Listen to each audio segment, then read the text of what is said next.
하나님께서 천지를 창조하시고 마지막 날 마지막 순간에 사람을 창조하셨습니다. 사람을 창조하시되 하나님의 모양 하나님의 형상대로 창조하셨습니다.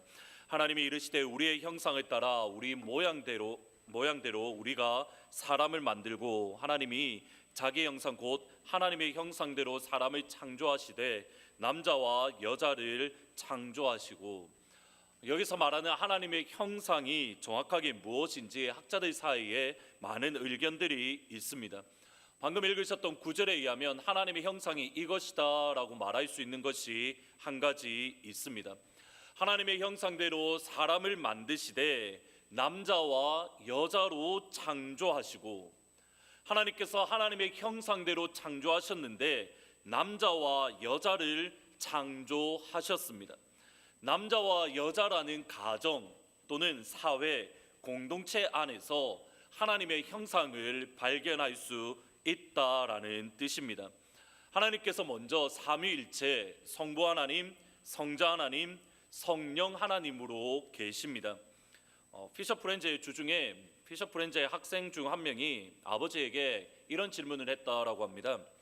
하나님이 직접 세상에 내려오셔서 십자가에 죽으시면 되는데 왜 굳이 아들 되시는 예수님을 십자가에서 죽게 하셨습니까? 라고, 죽게 했나요? 라고 제가 하셨습니까는 아니겠지만 이렇게 아이가 부모님에게 이렇게 질문을 했다고 합니다. 그래서 아버지가 답을 못해서 저한테 카톡을 보냈습니다. 이렇게 보냈는데 뭐라고 답을 할까요?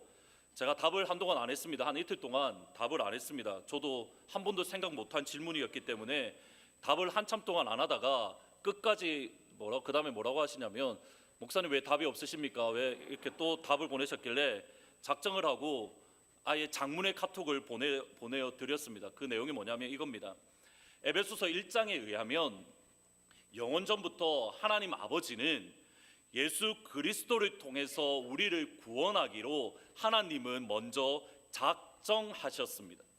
하나님의 첫 번째 역할은 작정이고, 성자 예수님은 하나님께서 작정하신 구원의 계획을 이루기 위해서 이 땅에 내려오셨습니다. 그리고 성령 하나님께서는 예수님을 통해서 완성된 구원을 우리 개개인이 믿을 수 있도록 우리의 심령 가운데에 역사하십니다. 하나님의 역사는 이겁니다. 하나님 아버지는 작정하시고, 예수님은 성취하시고, 성령 되시는 하나님은 그것을 우리에게 이루시는 것이 하나님의 방법입니다. 이것이 영원 전부터 하나님께서 이렇게 구원하시기로 결정을 하셨습니다. 삼위 하나님 안에서 서로 결정이 있다라는 말은 방금 읽으셨던 구절에도 표현이 되어집니다. 사람을 창조하실 때에 우리의 형상을 따라 우리의 모양대로 우리가 사람을 만들고, 사람을 만드는 것 자체가 어느 성부 하나님의 역할뿐만 아니라 성자 예수님, 성령 하나님, 우리가 사람을 만들고, 사람을 만드는 것에서부터 하나님 안에서 서로 결정이 있었다라고 말하고 있습니다. 삼위 하나님은 본질적으로 공동체로 계십니다. 그 말은 삼위 하나님 안에 서로 교제가 있고, 삼위 하나님 안에 서로 사귐이 영원부터 영원까지 있습니다. 공동체, 교제, 나눔은 하나님의 중요한 속성, 하나님의 형상 중에 하나입니다. 그래서 혹자는 하나님의 형상에 대해서 이렇게 정의를 내립니다. 삼위 하나님 안에 있는 사랑의 교제, 삼위 하나님의 형상을 삼위 하나님 안에 있는 사랑의 교제, 이것이 가지는, 저와 여러분에게 가지는 중요한 의미는, 저와 여러분이 공동체를 떠나서 혼자 고립되어 있다라는 것은 우리가 하나님의 형상을 잃어버렸다라는 중요한 증거가 되어집니다. 죄와 마귀는 끊임없이 분열을 일으키고, 죄와 마귀는 끊임없이 고립시키며, 죄와 마귀는 끊임없이 하나 되지 못하게 하고, 죄와 마귀는 우리로 하여금 혼자 있게 만듭니다. 아담이 죄를 지은 직후에 동산 숲을 뒤에 숨었습니다.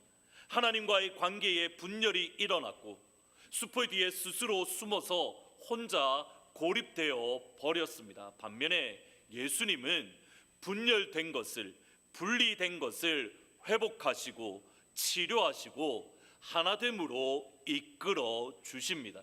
기독교는 처음부터 공동체, 사회성을 강조하고 있습니다. 최근에 교회가 여러 가지 세상의 가운데에 많은 비난과 비판을 받음으로써 가난한 성도가 나는 교회 안 나간다라는 성도가 급증하고 있습니다. 지난 5년 전에 2017년 통계인데 2012년에 먼저 설문조사를 하고 17년 5년 후에 다시 설문조사를 했는데 보시면 나는 예수를 믿고 교회도 출석합니다라는 퍼센테이지가 2012년에는 90% 되었습니다. 나는 예수는 믿지만 교회는 안 나갑니다라고 했던 퍼센테이지가 10%였습니다. 그게 2012년입니다. 그런데 2017년에 이르러서는 예수도 믿고 교회에 나가는 사람이 80%이고 예수는 믿지만 나는 교회는 안 나갑니다라고 하는 사람이 19%, 대략 한 20% 됩니다. 이것을 한국 교회 통계로 적용해 보면 일반적으로 한국 교회 교계가 대략 한 1,000만 명 정도 되어집니다. 1,000만 명 가운데 20%, 그러니까 200만 명이 나는 예수님 믿지만 교회는 안 나갑니다라고 말한다라고 저희들이 추론해 볼 수 있습니다. 예수님을 믿는데 교회는 부인하고 있습니다. 나는 예수님은 좋은데 교회는 싫어합니다. 요즘은 이 표현이 한 단계 더 업그레이드 되어서 이렇게 말을 한다고 합니다. 나는 예수님은 좋은데 교회는 싫고 목사님은 더 싫습니다. 이렇게 말을 한다고 합니다. 근데 잘 보셔야 됩니다.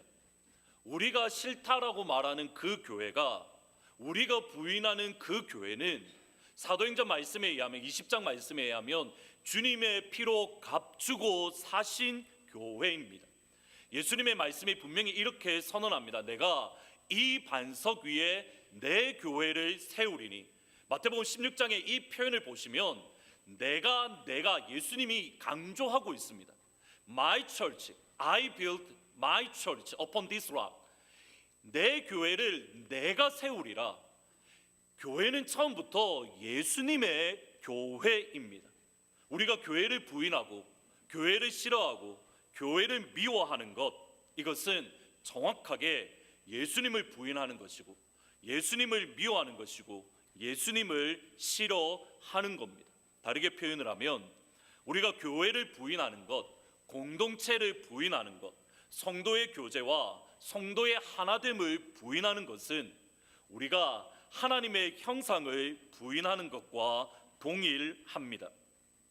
하나님의 형상은 하나님과 사람 사이, 그리고 사람과 사람의 관계에서 분명하게 드러납니다. 그렇다면 하나님께서 하나님의 백성들을 어떻게 대하시는가, 하나님께서 그의 백성들을 어떻게 인도하시는가, 인격적인 관계를 맺는가를 보시면 하나님의 형상이 이것이다라는 것을 알 수 있습니다.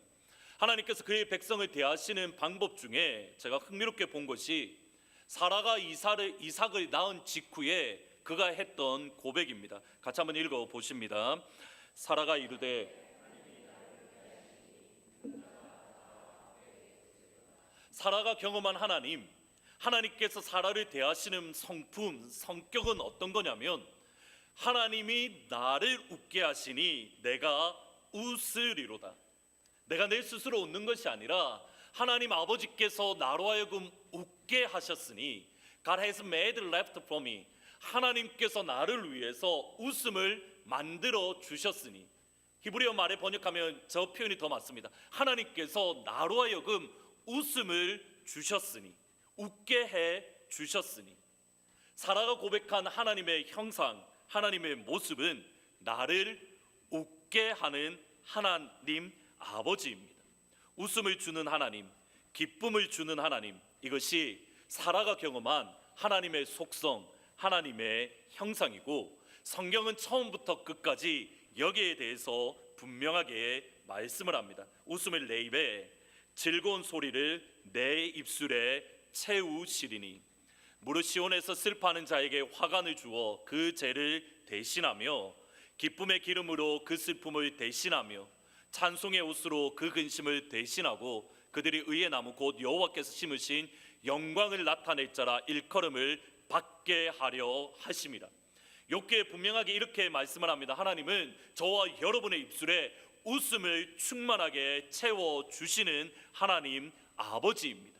이사야 표현에 의하면 우리가 죄를 쓰고 있을 때에, 우리가 슬퍼할 때에 화관, 꽃의 관을 씌워주시고, 우리가 슬픔에 있을 때에 하나님께서는 기쁨의 기름으로 저와 여러분을 대신해 주시며, 우리가 근심하고 있을 때에 찬송의 옷으로 우리로 하여금 대신 만들어 주시는 우리 하나님 아버지입니다. 하나님은 웃기시는 하나님 아버지입니다. 하나님은 우리를 웃기시는 능력의 하나님 아버지입니다. 이것이 하나님과 사람 사이에 있는 우리가 보일 수 있는 하나님의 속성, 하나님의 성품, 하나님의 형상입니다. 그러면 하나님의 형상이 우리로 하여금 웃게 만드시는, 웃기시는 하나님이라고 한다면, 하나님의 형상대로 지음받은 우리, 예수님 안에서 하나님의 형상이 온전히 회복되어진 저와 여러분 역시 어떤 사람이 되어야 되냐면 웃기는 사람이 되어야 하는 겁니다. 하나님을 먼저 웃기는 사람, 그리고 사람을 웃기는 사람. 그리스도인은, 하나님의 형상으로 회복된 그리스도인은 하나님을 웃기는 사람이고, 그리고 옆에 있는 이웃을 웃기는 사람입니다. 보셔야 됩니다. 우리가 하나님을 아버지로 모시는 그분이 웃기는 아버지이고, 그의 자녀인 그리스도인 저와 여러분 역시도 웃기는 사람입니다. 그러면 신앙의 명과 신앙의 가문, 믿음의 가정은 어떤 집안이냐면 한마디로 웃긴 집안입니다. 예수 제대로 믿는 집안은 어떤 집안이냐면 웃기는 집안이다라고 말할 수 있습니다. 설교를 준비함에 있어서 저에게 제일 어려운 부분이 어떤 부분이냐면, 여러분을 어떻게 웃기게 만들까라는 게 사실은 제가 가장 고민하는 것 중에 하나입니다. 제가 원래 저희 집안은 웃긴 집안이 아니어서 제가 별로 이렇게 사람 웃기는데 재주가 없습니다. 그래서 그래도 오늘 제목이 웃긴 집안입니다이기 때문에 여러분을 먼저 한번 웃겨보고 설교를 계속하도록 하겠습니다.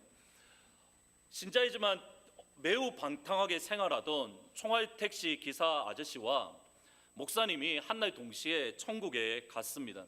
목사님이 그래도 나는 목사인데 내가 좀 더 많은 상급을 받겠지, 내가 조금 더 하나님 앞에 큰 칭찬을 받겠지라고 기대를 했는데, 하나님께서 갑자기 총알택시 기사 아저씨에게 더 많은 상급도 주시고 칭찬을 더 많이 하시는 겁니다.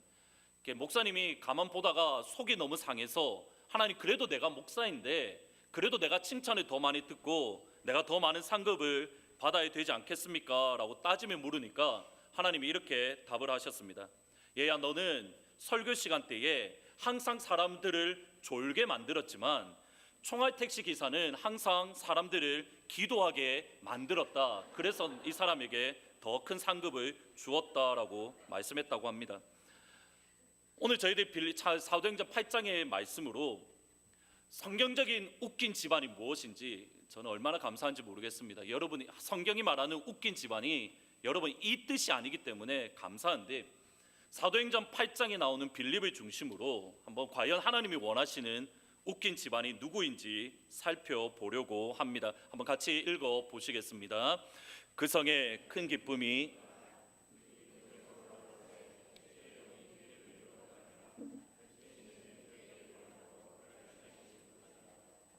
빌립은 말 그대로 웃긴 사람입니다. 사마리아 성에 들어가니 빌립 때문에 사마리아 사람들의 큰 기쁨이 있습니다.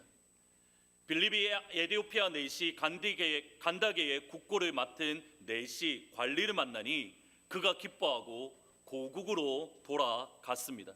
이렇게 웃긴 사람 보셨습니까? 사람을 만나면 사람이 빌립 때문에 웃습니다. 빌립이 도시에 들어가면 그 도시 전체가 빌립 때문에 웃습니다. 빌립은 웃긴 집안의 웃긴 사람입니다.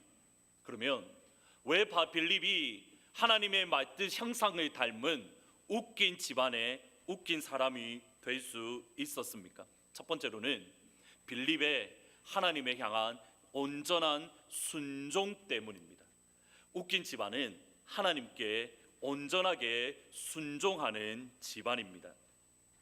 스데반 집사님의 순교 이후에 예루살렘에 큰 박해가 일어났습니다. 3절 말씀에 보시면 사울 때에 이르러서 사울이 예루살렘에 사는 모든 사람들 집에 들어가서 그리스도인인지 아닌지 살펴보고 그리스도인이면 끌어다가 감옥에 가두었습니다. 이전에도 물론 박해는 있었습니다. 그런데 그 박해는 어떠한 계기가 일어나면 그 계기를 중심으로, 사건을 중심으로 연결된 사람들만 잡았습니다. 그런데 스데반 집사님 순교 이후에는 사건이 벌어져서가 아니라 그냥 예루살렘에 있는 모든 사람들을 일일이 조사하는 조직적인 박해였습니다. 이 박해가 얼마나 심했던지 예수님의 제자를 제외한 모든 그리스도인들이 예루살렘에 남아있지 못하고 다른 지역으로 흩어졌습니다. 이때에 빌립이 갔던 곳이 사마리아 성입니다. 그 흩어진 사람들이 두루다니며 복음의 말씀을 전할 때 빌립이 사마리아 성에 내려가 그리스도를 백성에게 전파하니, 빌립이 사마리아에 내려가 그리스도를 전했다. 저희는 이 표현이 당연하게 받아들여집니다. 그런데 예루살렘에 남아있던 제자들과 사도들과 그리고 그 외의 그리스도인들 또는 유대인들에게는 빌립이 사마리아에 내려갔다, 그리고 예수님을 전했다, 대단히 충격적인 사건입니다. 모든 유대인들이 그러한 것은 아니지만 그 당시 경건한 유대인들은 여기가 예루살렘이고 사마리아고 갈릴리입니다. 예루살렘에서 갈릴리로 갈 때에 사마리아를 통과하지 아니하고 요단강을 건너서 갔습니다. 돌아가는 길을 선택했습니다. 반대 역시 마찬가지입니다. 나사렛에서 예루살렘으로 내려갈 때에 사마리아를 통과하지 아니하고 역시 요단강을 건너서 우회해서 돌아갔습니다. 요한복음 4장 9절 말씀에 의하면 유대인은 사마리아인과 상종하지 아니했다. 유대인은 사마리아인과 교제를 나누지 않았습니다. 유대인의 관점에서 보면 사마리아 사람들은 이방 민족과 섞인 혼혈인, 정확하게 이방인과 같은 존재들입니다. 그들이 하나님을 믿는다라고 하지만 하나님을 제대로 믿지도 아니할 뿐더러 하나님을 제대로 섬기지 않는 이방인 같은 존재들입니다. 사마리아 사람들 역시 마찬가지입니다. 자기들을 이방인 취급하는 유대인들을 향해서 그렇게 감정이 좋지 않았습니다. 근데 문제는 이겁니다. 유대인들이 사마리아 사람들을 이방인 취급하고 좋지 않은 감정을 유대인들뿐만 아니라 예루살렘에 남아있던 제자들, 예루살렘에 남아있던 교회 역시 동일하게 사마리아 사람들이 향해서 좋지 않은 감정을 가지고 있었습니다. 예루살렘에 있는 사도들이 사마리아도 하나님의 말씀을 받았다 함을 듣고 베드로와 요한을 보내매, 빌립의 사역으로 사마리아 사람들이 복음을 들었을 때에 예루살렘 교회는 베드로와 요한을 사마리아로 보냈습니다. 데럴복이라는 이렇게 교수님은 사도행전 주석에 정확하게 이렇게 설명을 해 놓았습니다. They appear, 베드로와 요한을 말합니다. They appear in Samaria to investigate what has been reported to the apostle in Jerusalem. 베드로와 요한은 사마리아에 갔습니다. 왜냐하면 그들에게 알려진 내용을 investigate, 조사하기 위해서, 그들이 들었던 내용이 정말 사실인지 아니면 거짓인지, 사마리아 사람들이 예수를 믿고 복음을 영접했다고 하는데 정말 이 사람들이 예수 믿는 게 분명한 것인지, 하나님의 백성이 된 것인지 확인하고 조사하기 위해서 사마리아에 간 겁니다. 선한 의도로 베드로와 요한을 사마리아 성에 보낸 것이 아닙니다. 비슷한 사건이 안디옥 교회가 세워졌을 때에 동일하게 있었습니다. 예루살렘 교회가 이 사람들의, 헬라 사람들이 복음을 들었다라는 소문을 듣고 바나바를 안디옥까지 보내니 바나바가 안디옥에 갔던 이유는 무엇이냐면 헬라인들이 복음을 받았는데 정말 이 사람들이 예수 믿는 건지 안 믿는 건지 예루살렘 교회가 확신하지 못했던 겁니다. 조사하러 보낸 겁니다. 보셔야 됩니다. 예수님의 제자들, 예수님의 교회 역시도 도저히 믿을 수가 없었습니다. 아니, 인정하기 싫었습니다. 이 당시만 하더라도 하나님의 백성, 하나님의 자녀는 아브라함의 자손들만 되는 줄 믿던 시대입니다. 율법을 지켜야 되고 할례를 행해야만 하나님의 백성, 하나님의 축복받은 백성이 되는 줄 믿었습니다. 몇 년 동안이냐면 1400년 동안입니다. 1, 2년이 아니라 1400년 동안 유대인들은 어떻게 생각을 했냐면 아브라함의 자손들만, 그리고 할례를 행하고 율법을 지켜야만 하나님의 백성이 된다라고 믿었던 시대입니다. 모세가 시내산에서 십계명을 받을 때가 BC 1400년입니다. 사도행전 11장의 사건이 AD 31년 또는 32년 사건입니다. 이 1400년 동안 그렇게 믿었습니다. 1400년 동안 헬라인들을 미워했습니다. 1400년 동안 사마리아 사람들을 미워했습니다. 1400년 동안 우리만 하나님의 자손이고 우리만 복을 받으면 된다라고 믿던 시대입니다. 예수님이 승천하실 때에 제자들이 했던 말이 이겁니다. 이스라엘을 회복하심이 이때니까. 하나님의 나라에 대한 관심이 없고 이스라엘 나라, 다윗의 왕국을 회복하심이 이때입니까? 여전히 하나님의 나라가 아닌 나의 나라, 다윗의 왕국, 이스라엘 나라에만 관심을 가지고 있었습니다. 그러기에 이 시점까지 사도행전 11장 또는 사도행전 8장까지 사도들은 예루살렘에서만 복음을 전했습니다. 사마리아인들에게 복음 전하는 것을 꺼렸습니다. 그런데 빌립 집사는 예루살렘을 떠나서 그가 사마리아에 복음을 증거했습니다.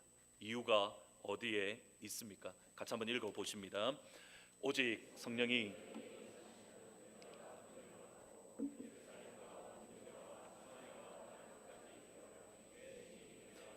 예루살렘과 온 유대와 사마리아와 땅 끝까지 이르러. 예수님은 단 한 번도 예루살렘에서만 복음을 전하라고 말씀하지 않으셨습니다. 예수님은 단 한 번도 유대 사람들에게만 복음을 전하면 된다고 명령하지 않으셨습니다. 예루살렘에 복음을 전해야 되고 유대에도 복음을 전해야 되고 사마리아에도 복음을 전해야 되고 나아가 땅 끝까지 내 증인이 되리라. 사마리아와 땅 끝까지 증거를 해야만 하는 겁니다. 예수님의 이 명령이 빌립에게도 쉽지는 않았습니다. 거리낌이 되었습니다. 내가 그곳에 가면 어떻게 될까 스스로 고민을 했습니다. 그런데 주님의 말씀이기에 그 본문을 다시 한번 사도행전을 보면 다른 사람들은 유대로만 가서 복음을 전했는데 빌립 혼자만 사마리아에 가서 복음을 증거했습니다. 주님의 명령이기에 내 감정과 상관없이, 예수님의 말씀이기에 내 생각과 상관없이, 예수님의 명령이기에 지난 1400년 동안 우리가 어떻게 살았던 것과 상관없이 주의 명령이기에 믿음으로 사마리아에 가니 그때에 사마리아 성에 큰 기쁨이 일어났습니다. 귀신이 떠나고 병이 치료되었습니다. 한 사람의 순종입니다. 기억하셔야 됩니다. 하나님께서 저와 여러분을 향해서 명령을 주실 때에 항상 우리의 상식에 맞게 명령을 주시지 않으십니다. 내가 지난 30년 동안 예수를 이렇게 믿었으니 앞으로 30년도 이렇게 믿을 거다, 그렇게 말씀하지 않으십니다. 지난 30년 동안 내가 예수를 이렇게 믿었어도 오늘 하나님의 말씀으로 너희는 사마리아로 가라고 명령하시면 지난 30년 동안 믿었던 것과 상관없이 주님의 명령에 순종해서 믿음으로 나아가야 그때의 하나님의 역사가 저와 여러분을 통해서 일어날 줄 믿습니다. 이것이 하나님께서 저와 여러분에게 요구하시는 겁니다. 우리가 믿고 있던 관심, 우리가 좋아하는 우리의 감정, 우리의 상식, 우리의 관념, 우리의 습관보다 하나님의 말씀이 더 우위에 놓여져 있습니다. 하나님의 말씀이 가라고 하면 믿음으로 갈 수 있는 우리 귀한 성도님 다 되시기를 주님의 이름으로 축복합니다. 빌립의 순종은 단순히 지역과 관습을 뛰어넘은 넘은 정도가 아닙니다. 빌립의 하나님이 향한 순종은 자신의 목회적 성공까지도 포기하는 순종입니다. 사마리아의 성에서의 빌립의 사역은 전부 다 성공이었습니다.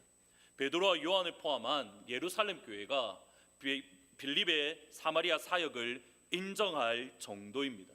하나님의 말씀을 선포하면 사마리아 사람들이 귀담아 듣고 열매를 거두었습니다. 빌립 한 명으로 귀신이 떠나가고 중풍병자가 치료받고 못 걷는 사람이 치료함을 받았습니다. 교회가 부흥하고 교회가 성장했습니다.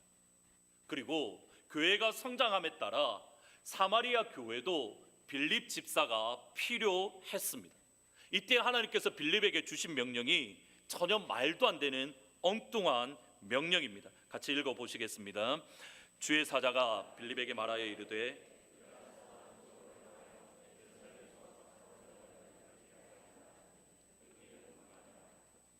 하나님께서 만약 저에게 이런 명령을 주시면 정말 마음이 어려울 것 같습니다.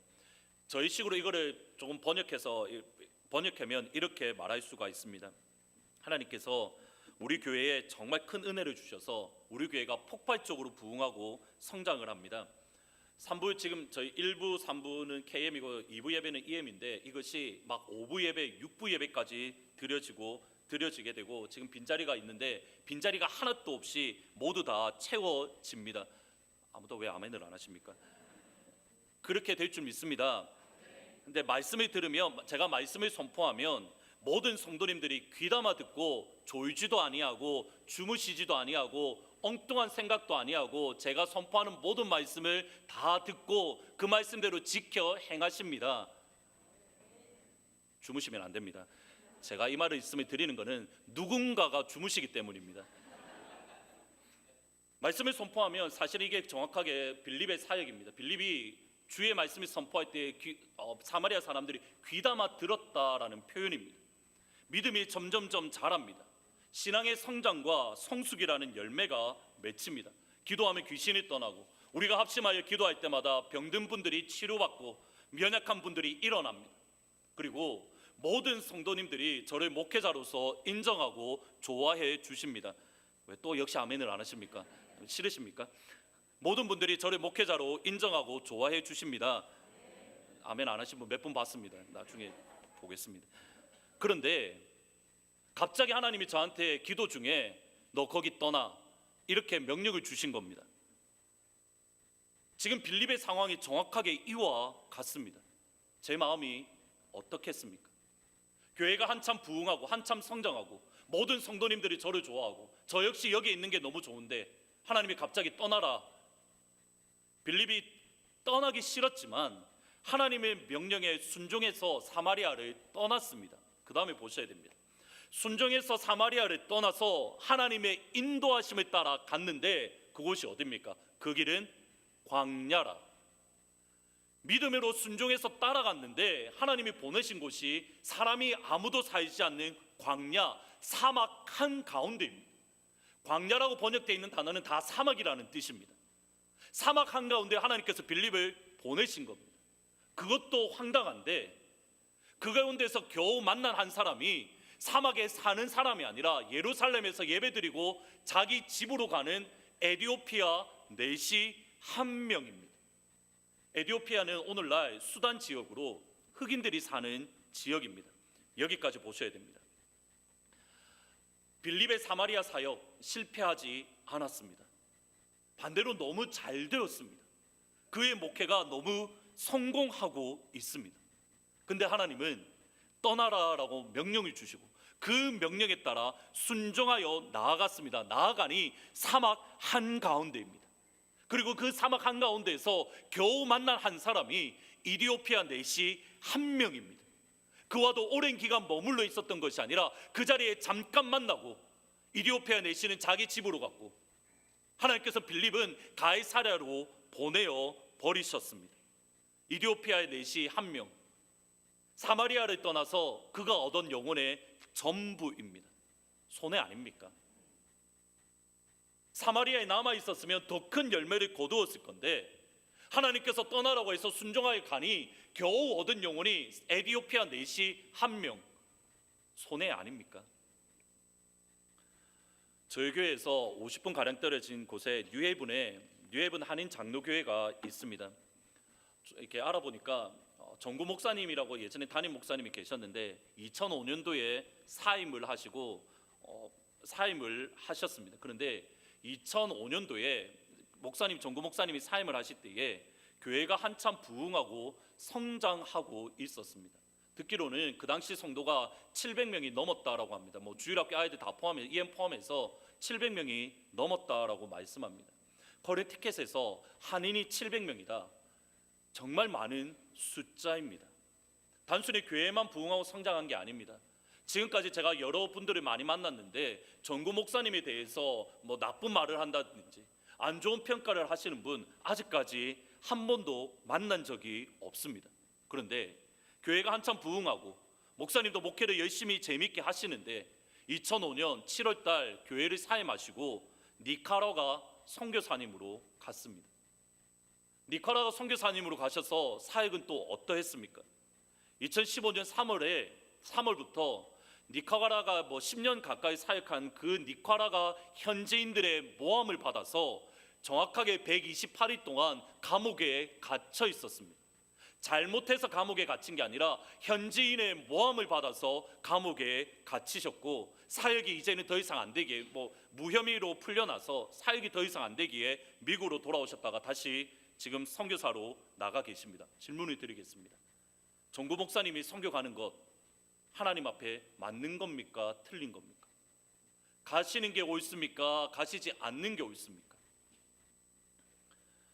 반대로 떠나지 않고 남아있는 경우가 있습니다. 스데반 집사님의 경우 순교가 일어나기 직전 사도행전 6장 7절에 보면 당시 예루살렘 교회를 이렇게 말씀합니다. 하나님의 말씀이 점점 왕성하여 예루살렘에 있는 제자의 수가 더 심히 많아지고 허다한 제사장의 무리가 이 도에 복종하니라. 사실 이 표현이 사도행전 전체에 걸쳐서 몇 번 등장합니다. 그런데 사도행전 6장까지 이 표현 하나님께서 더하시더라, 믿는 자를 더하시더라, 하나님께서 더하시더라, 하나님께서 더하시더라 몇 번 등장하냐면 6장 7절 포함해서 3번 등장합니다. 그런데 사도행전 1장에서 사도행전 6장까지 몇 년이냐면 겨우 1년 내지 2년밖에 지나지 않았습니다. 예수님이 승천하신 것이 AD 30년입니다. 스데반의 집사가 순교당했을 때 그 시점이 31년, 32년입니다. 길어봤자 1년, 2년입니다. 그리고 예루살렘에 사는 사람이 그 당시에 몇 명 정도 살았냐면 많으면 작게 잡으면 2만 5천 명, 많이 잡으면 3만 명입니다. 2년 동안 예루살렘에서 복음을 증거했습니다. 3번이나 이 말이 등장할 정도로 예루살렘 교회는 부흥을 경험했습니다. 물론 중간에 박해도 있었습니다. 그런데 예루살렘 교회는 엄청난 성장과 부흥을 경험했을 뿐만 아니라 일반 사람들도 교회 그리스도인이라면 인정할 정도로 그들을 두려워할 정도로 그들의 사역이 성공적이었습니다. 사도들을 잡으려고 사실은 대제사장이 잡으려고 했지만 밀란이 일어날까, 백성들이 반역을 일으킬까 봐 두려워서 제자들을 잡지 못했다라고 할 정도로 모든 사람들이 존경을 했습니다. 목회의 성공입니다. 문제는 여기에 있습니다. 예루살렘의 목회의 성공에 취해서 자기들도 모르는 사이에 지난 주일날 말씀드렸던 자기들만의 가인의 성을 쌓았던 겁니다. 예루살렘의 복음이 증거되었으면 2만 5천 명, 3만 명이 복음이 증거되고 하나님께서 부흥을 주셨으면 어디로 가야 됩니까? 유대로 나가야 되는데 유대로 이 시간까지 유대에 복음 증거하지 않았습니다. 사마리아에도 복음을 증거해야 되는데 사마리아에도 안 갔고 땅 끝에도 복음을 증거하지 않았습니다. 현재 예루살렘 교회의 목회의 성공에 취해서 여기가 좋사오니 내가 여기서 목회하겠습니다, 내가 여기서 복음 증거하겠습니다, 내가 여기서 교회를 세우겠습니다, 가라는 예수님의 명령에 관심이 없습니다. 결과가 무엇입니까? 8장 2절에 보면 그날에 예루살렘에 있는 교회에 큰 박해가 있어 사도 외에는 다 유대와 사마리아 모든 땅으로 흩어지니라. 하나님께서 부흥을 주시고 은혜를 주시면 가야 되는데 갈 마음이 없으니 하나님께서 흩어 버리시는 겁니다. 부흥을 주시고 은혜를 주시면 나아가서 유대와 사마리아와 땅 끝까지 가야 되는데, 주의 명령에 순종해서 나아가야 되는데 갈 마음이 없으니 하나님께서 예루살렘 교회를 흩어 버리시는 겁니다. 빌립 집사님이 사마리아 성에 남아서 계속 목회했다면 분명히 부흥, 우리가 생각하는 성장이 일어났을지 모릅니다. 그런데 하나님의 뜻은 아닙니다. 하나님의 뜻은 사마리아 성이 아닌 에디오피아 내시 그 한 명을 위해서 예수님은 빌립이 그곳에 가기를 원하셨습니다. 둘이 물에서 올라올새 주의 영이 빌립을 이끌어 가는지라 내시는 기쁘게 길을 가므로 그를 다시 보지 못하니라. 빌립 한 명의 순종으로 내시에게는 하나님의 기쁨이 맺고 본국으로 돌아갔습니다. 이후에 내용은 성경에 기록되어 있지는 않습니다. 그런데 AD 120년경에 태어난 이레니우스라는 초대교회 지도자가 있습니다. 이 지도자가 쓴 기록에 의하면 이렇게 되어 있습니다. 이 에디오피아 내시는 빌립의 전도를 받고 본국으로 돌아갈 때에 예수님을 전하는 선교사로 갔다라고 기록을 하고, 그 다음에 이 내시를 통해서 에디오피아 여왕 간닥의 여왕이 예수님을 믿었다라고 기록해 놓았습니다. 더 중요한 게 뭔지 아십니까? 우리는 일반적으로 기독교가 공인된 게 393년 정도 되었을 겁니다. 319년에는 기독교가 공인되었고 국교로서 인정된 게 393년입니다. 그런데 에디오피아 내시가 갔던 그 에디오피아는 AD 300년에 그보다 100년 전에 기독교 국가로 선포되어졌습니다. 누구 때문입니까? 빌립 한 명의 순종 때문입니다.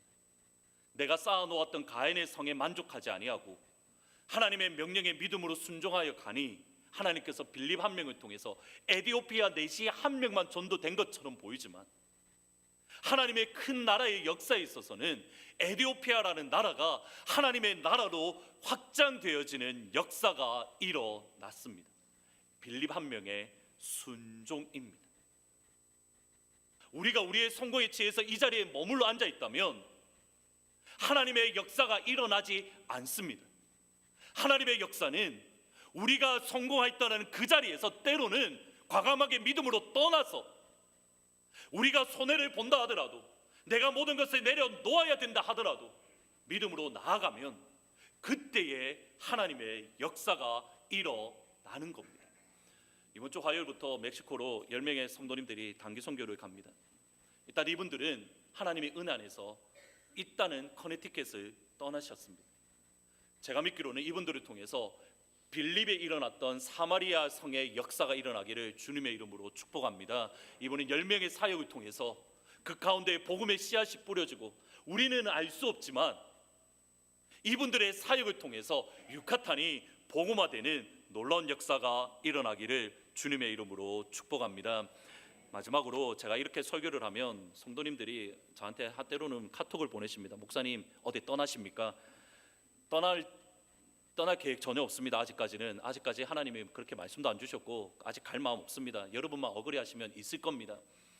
제가 드리는 말씀의 핵심은 여기에 있습니다. 하나님께서는 여러분의 그 성공의 자리에 취해서 가만히 있으라고 말하지 않습니다. 때로는 믿음으로 일어나서 여러분이 손해를 보더라도, 여러분이 성공을 포기하더라도, 여러분이 좋은 직장을 포기하더라도 그 자리를 떠나라라고 말씀하실 때가 있으십니다. 어떻게 하시겠습니까? 믿음으로 순종하여 담장을 넘으면 하나님께서 여러분을 통해서 하나님의 일을 이루어 주실 줄 믿습니다. 그런 우리 교회 되기를 예수 그리스도의 이름으로 축복합니다. 다 같이 말씀을 생각하시면서 우리에겐 소원이 하나 있네 찬양 드리십니다.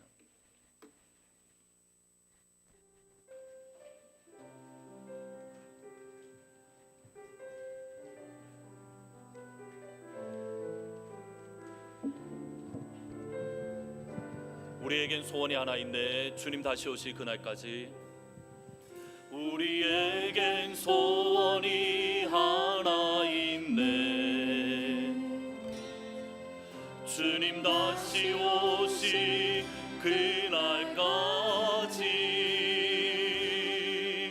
우리 가슴에 새긴 주의 십자가 사랑, 나의 교회를 사랑케 하네. 주의 교회를 향한 우리 마음, 주의 교회를 향한 우리 마음, 희생과 포기와 가난과 고난, 하물며 죽음조차 우리 막을 수 없네. 우리 교회는 이 땅의 희망, 교회를 교회되게 예배 되게 우리 사용하소서. 진정한 부흥의 날 오늘 임하도록 우리 사용하소서. 성령 안에서 예배하리라. 사랑의 마음으로 성령 안에 예배하리라. 자유의 마음으로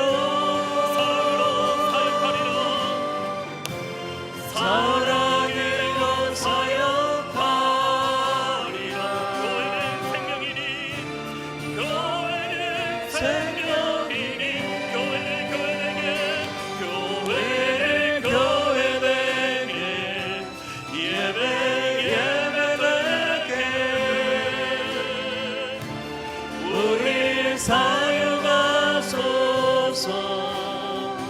진정한 부흥의 날 오늘 임하도록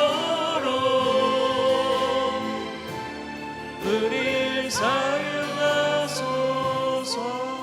같이 한번 잠시 기도하시겠습니다. 기도하시는데 하나님, 우리의 성공도 내려놓을 수 있는 믿음의 담대함을 허락해 주십시오.